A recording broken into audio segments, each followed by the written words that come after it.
What's up, everybody? Back at you again. Hoping everybody's enjoying their morning. I made a few fun videos yesterday, but along with those videos, you know what I'm saying, I like to get people's attention, but I also like to put the real in there because I realize that a lot of times people don't listen to you unless it's a funny video. So I hope the same way you paid attention to those videos, you take the time to pay attention to this one. Now, what I'm gonna be talking about today is Larry Bernard Hoover. You know what I'm saying? Some people call him King Larry. You know what I'm saying? Now I'm gonna say he's a former member of the Gangster Disciples. You know what I'm saying? Because last year in 2022, he decided to denounce the Gangster Disciples, and there's a lot into that. A lot of people are saying, he's saying that because he's trying to get out of prison, and understandably so. You know, the man's been gone. Larry Hoover's been locked up since 1973. I want y'all to listen to what I just said. I was born in 1973. That's the year I was born. I'm 49 years old. Larry Hoover was locked up in 1973. Man, that's a lot of time. He's serving time right now in 80X Florence. You know what I'm saying? And if you don't know nothing about that prison, it's an underground prison, man. It's where they say they send the worst of the worst. You know what I'm saying? People they don't want to get visits. Just think about this. You know what I'm saying? When somebody visits you, it's on a screen. You don't even see this person in person. You know what I'm saying? Everything. The shower comes to your room. You're basically locked down on the real 24 hours a day. This is what you're dealing with. A lot of people say it's inhumane. You know what I'm saying?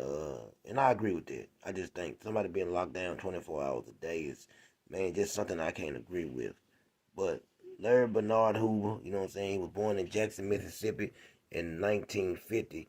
He moved to the Chicago area, you know what I'm saying, when he was 4 years old. They said that by the time Larry Hoover was 13 years old, he had dropped out of school and started running with a gang. You know, he is the co-founder, you know what I'm saying? Not the founder, but the co-founder of the Gangster Disciples. At the time, it was the Black Gangster Disciple Nation. But he is the co-founder, along with David Barksdale. And, Larry Hoover basically, David Barksdale died, but Larry Hoover basically took over, you know what I'm saying, in 1978 is when he, basically was, you know, the chairman, as people like to say. But what I'm getting to is I'm not going to put too much of that business out there, but what I'm getting into, I want people to really look at what, me personally, what I was following. And this just tells you where your mindset at as a young man, or, when you're lost. And for some of us that don't, have fathers, man, and we latching on to these men, you know what I'm saying, and we looking up to these idols and stuff, man, this is the type of stuff that we latch on to, you know, and that's why it's so important for us as fathers to be in our children's lives, because they start to latch on to stuff like this. You know, Larry Hoover has done a lot of great things since he's been in prison, and I truly believe he's a changed man. But at the time, think about this. I decided to follow a man that I have never met in my life. I've never laid eyes on him. I've never had a conversation with him. I've never shook Larry Hoover's hand. You know what I'm saying? He doesn't know me, anything about me at all. He don't know who Carlos Kelly is, you know, and that's what I latched on to. I decided I wanted to be a part of that, you know, and this is what our kids are doing out here these days, man. They're latching on to, these gang members. You're listening to them tell you, and, in the case of Gangster Disciples or Growth and Development, as they started calling themselves, you know what I'm saying, in 81, it was said they changed to, Growth and Development to rid themselves of the gang banging mentality, you know what I'm saying, and to be on a positive and productive note. That's what I latched on to. It sounded good to me, and being able to learn stuff and, take these pledges. And I knew guys that couldn't read or write. And I said to myself, how can this guy can't read or write? But I would see them take a tape, put it in a cassette player, and listen to this stuff and memorize it. And I would say to myself, even back then, if a man can take a tape, listen to it, memorize these words, how he can't learn how to read and write?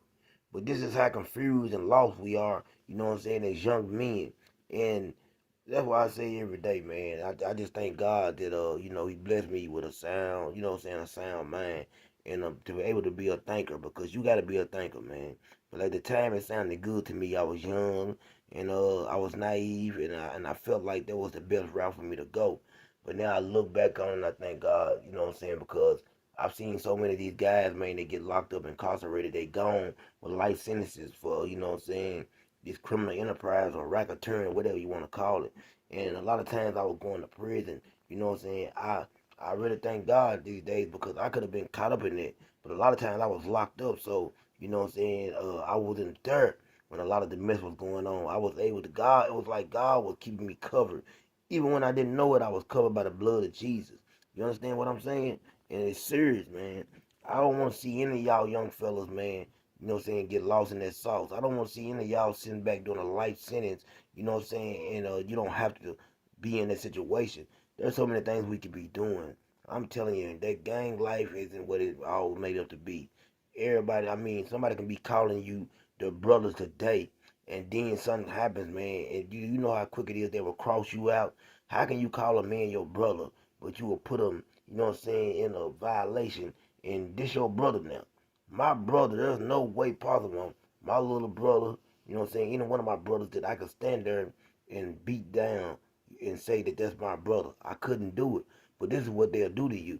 You know what I'm saying? I've seen so many, and I've been a part of that. And I'm ashamed to say it. I've been a part of that. I've been on the giving end. I've been on the receiving end. That, I've been there, and when me and six other brothers had the, you know what I'm saying, at the time, or supposed to be my brothers, we put a man in a circle and violated him. You know what I'm saying? No cover up, meaning that we could hit him anywhere. You know what I'm saying? Face shots, anything. And I've seen so many guys just get beat up really bad like that, to the point where their life was almost taken.